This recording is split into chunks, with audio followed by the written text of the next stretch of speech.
Hey guys, আসসালামু আলাইকুম। কি অবস্থা সবার? তো আজ নতুন একটা ভিডিও নিয়ে আপনাদের সামনে হাজির হলাম। এইটা হচ্ছে নতুন চ্যানেল। এই চ্যানেলে কোনো সাবস্ক্রাইবার নেই। দেখেন ৫টা হয়তো বা ৪টা বা ৫টা সাবস্ক্রাইবার আছে। তো এই চ্যানেলে যদি এত ভিউ উঠতে পারে তাহলে অবশ্যই আপনাদের চ্যানেলেও ভিউ উঠতে পারে। তো এটা দেখানোর জন্য আজ আমি এই চ্যানেলেই ভিডিও আপলোড করতেছি। তো এটা আসলে সম্পূর্ণ আছে ytstudio হ্যাক কিছু সিস্টেম আছে যেগুলো বিষয় আসলে আমরা বুঝলে যে কোনো আমরাও তাড়াতাড়ি আমাদের চ্যানেলের ভিউ বাড়াতে পারবো এবং ওয়াচ টাইম ফিল আপ করতে পারবো বা আমরা যে শর্টস ছাড়ি সেই শর্টসে এরকম হাজার হাজার ভিউ উঠবে।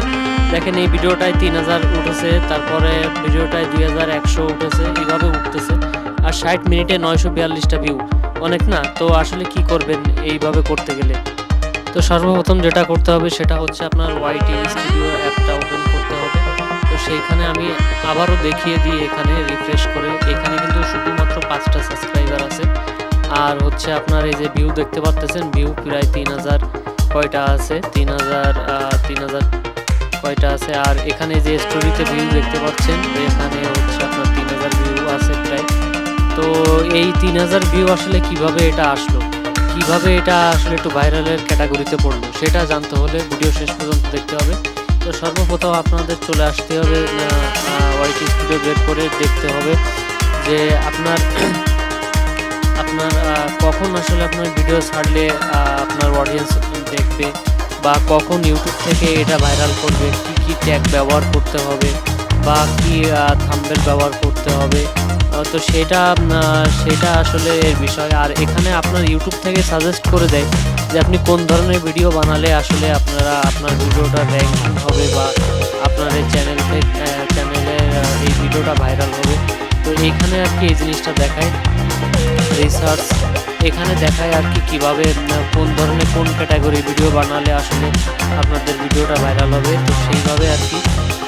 তো আমাদের সর্বপ্রথম যে ভুলটা আমরা করি সেটা হচ্ছে ভিডিও আপলোড করার পরে ডাইরেক্ট পাবলিক করে দিই। এটা হচ্ছে আমাদের সর্বপ্রথম ভুল। আর আমরা যখন ভিডিও আপলোড করব তখন আনলিস্টেড করে আপলোড করব।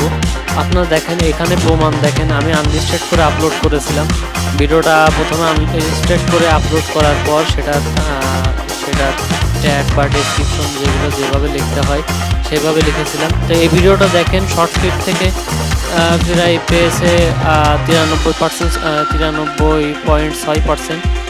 আর এখানে আরও কিছু ডিটেলস দেওয়া আছে আসলে কিভাবে কোথা থেকে কিভাবে আর কি আপনার ভিউ আসছে সেগুলো এখানে দেওয়া আছে। তো এটা যদি একবার ট্রাফিকে চলে যায় তাহলে আসলে এই ভিডিওর ভিউ কিন্তু আরও আসবে, এইভাবে থেমে যাবে না। এখানেও থেমে নেই, এখনও চলতেছে আর কি, টুকটাক করে বাড়তেছে এইভাবে আর কি। তো আপনারাও সর্বপ্রথম এই কাজটা করবেন, যখন ভিডিও আপলোড করবেন অবশ্যই দেখবেন যে ভিডিওটা পাবলিক না করে আগে আনলিস্টেড করে আপলোড করার জন্য আপলোড করে তারপর আপনি পাবলিক করবেন।